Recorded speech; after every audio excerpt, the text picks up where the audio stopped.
Hello and welcome to Pastor's Library. This is the channel where we discuss all things to do with theological books, whether it's for a book that might be on a minister's or a pastor's bookshelf, or whether it's a book that might be on a reading list for a bachelor's or master's degree. Maybe you're just a theology nerd and you want some guidance about buying books. I'm trying to do this because I just wish someone had done it for me. And I hope that you'll get some benefit from it. So if you like what is being said today, please give us a thumbs up. Remember to click on the bell and subscribe. And that way you'll be amongst the first to know when we publish another Pastor's Library.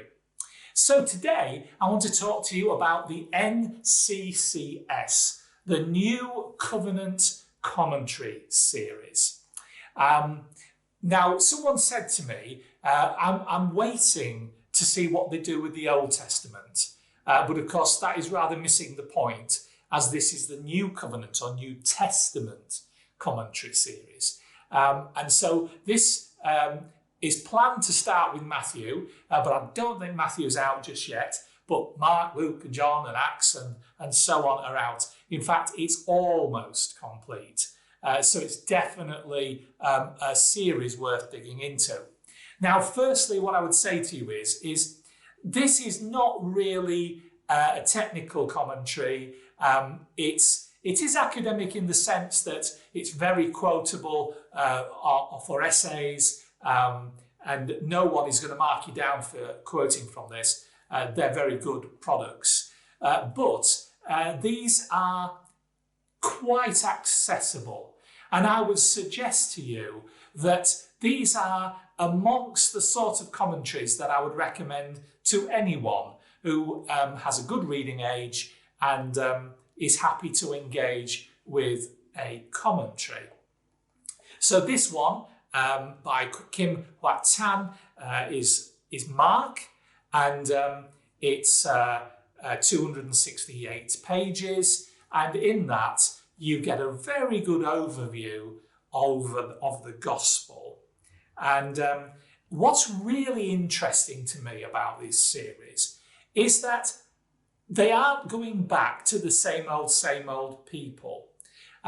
Not that I don't like the same old people. They are very, very good authors. But of course, people need to be given the opportunity to shine.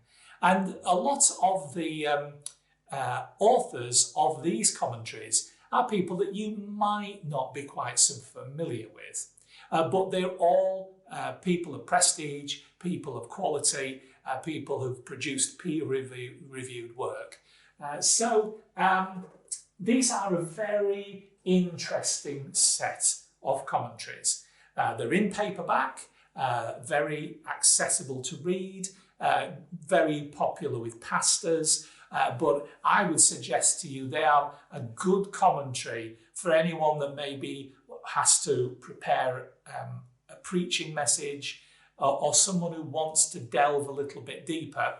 And I would say to you about these, what I would say to you about all commentary sets, don't just think you've got to buy them all. If you're doing a study on Philippians, then buy the Philippians version and see if it helps you. I have to say that the Philippians one is the only one that actually has slightly disappointed me. Not because Linda Belleville isn't a good writer, not because what she's put here isn't good, but it's 104 pages and it's quite thin compared to the others. For example, if you look at 1 Timothy, which is sort of a similar size book, that has a considerable amount more pages, 170 pages. And that's quite a lot of growth compared to the size difference in the piece of work itself. So they are very interesting commentaries. But I would say the Belleville one, I would like to have seen a little bit more. Craig Keener, who is one of the editors, has written Romans, And I have to say to you, this is a very good commentary on Romans.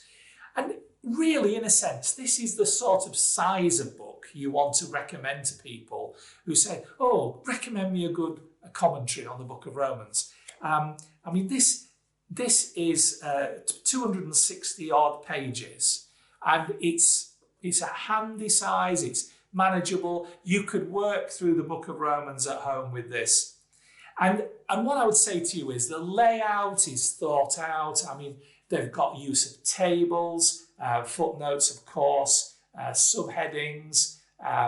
It's good layout of text on good white paper. It's easy to read, easy to access, and I commend it to you.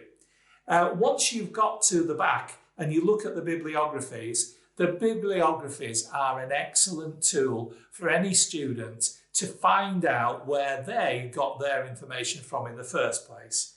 And for Romans, Keener uses a huge multi-page bibliography that's something like 17 pages long.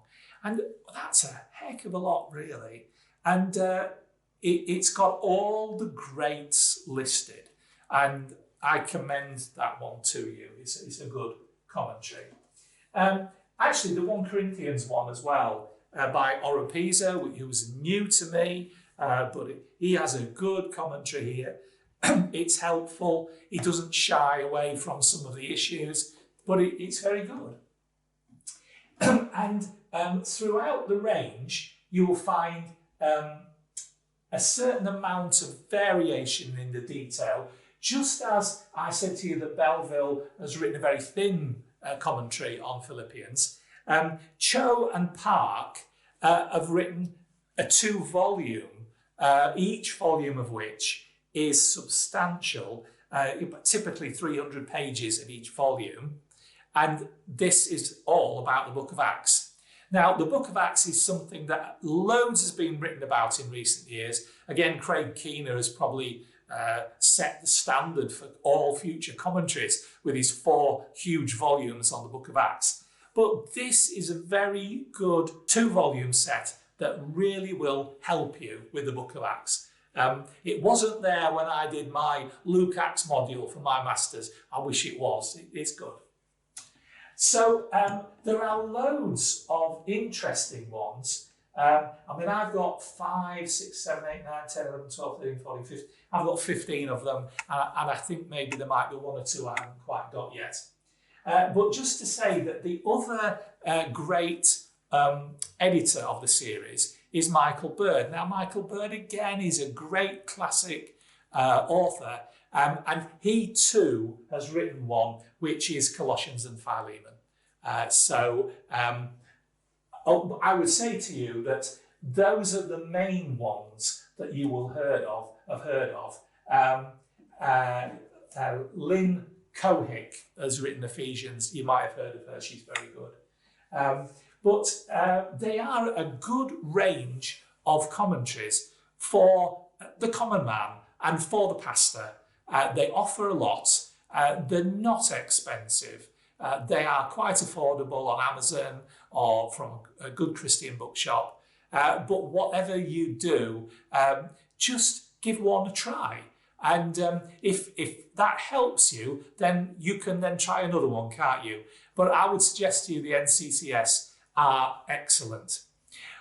What I would say to you is that the one of this series which first introduced me to NCCS and is absolutely epic in its concept and content is Gordon Fee's Revelation. Now, Revelation is a really difficult book. It splits the Christian world.